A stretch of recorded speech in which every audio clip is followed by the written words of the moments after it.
আসলে আমরাও অনেকভাবে ভাবি। ইনফ্যাক্ট সর্বশেষ যে মর্গের মানুষটি যে স্টেটমেন্টটা আসলো বা এর আগেও সে বলেছেন যে সেও সন্দেহ প্রকাশ করছে এটা আত্মহত্যার মতো না। তো তার মানে বিষয়টি প্রভাবিত করার চেষ্টা হয়েছে।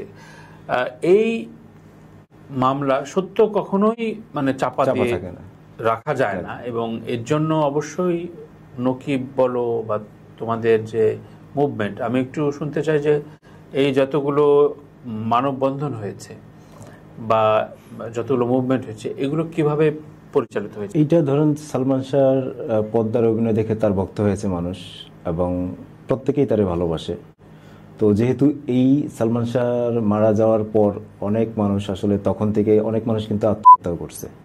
তো ভক্তরা তাকে ভালোবাসে এবং ভক্তরা জানতে চায় তার সাথে আসলে কি ঘটেছিল, এবং আমরা বিশ্বাস করি যে তাকে হত্যা করা হয়েছে সার্বিক পরিস্থিতি বিবেচনা করে। উনি মারা যাওয়ার আগে এবং পরের সমস্ত ঘটনা বিশ্লেষণ করলে মনে হয় যে এটা কোনোভাবেই আত্মহত্যা না, হত্যা।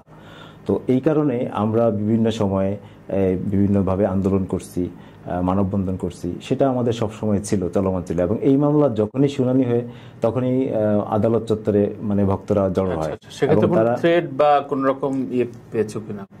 ওইভাবে আসলে অন্য কেউ পাইছে কিনা জানি না, তবে একটা সময় সামিরা আমাকে 2বার লিগ্যাল নোটিশ দিয়েছিল। যেই লিগ্যাল নোটিশটা আসছে দ্য লিগ্যাল সার্কেল এবং ইয়ার সিগনেচার করা, হ্যাঁ সামিরা পাঠাইছিল 2বার, ব্যারিস্টার মহিবুল হাসান চৌধুরী স্বাক্ষরিত লিগ্যাল নোটিশ।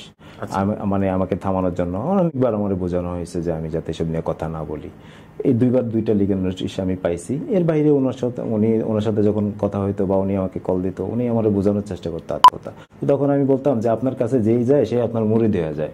দেখলাম একটা আপনার মানে একটা ক্ষমতা আছে ভালো আমার, হ্যাঁ আমারও অনেকবার চেষ্টা করছে নেওয়ার জন্য, আমার বলছে যাওয়ার জন্য, কিন্তু আমি যাই নাই। কারণ ওনার প্রতি একটা ঘৃণা কাজ করে। যখন দেখছি উনি সালমান শাহর প্রতি ওনার বিন্দুমাত্র রেসপেক্ট নাই। সালমান শাহ ওনারে ভালোবাসতো, নিজের জীবনের চাইতে বেশি ভালোবাসতো, সেটার প্রমাণ অনেকেই জানে, আমরাও বিভিন্নভাবে জানছি বা দেখছি। কিন্তু সালমান শাহ মারা যাওয়ার পরে উনি যেভাবে মানে সালমান শাহ বিষয়ে বক্তব্য দেয় বা বিভিন্ন ইন্টারভিউতে কথা বলে, সেখানে মনে হয় না যে বিন্দুমাত্র রেসপেক্ট সালমান শাহর প্রতি ওনার আছে।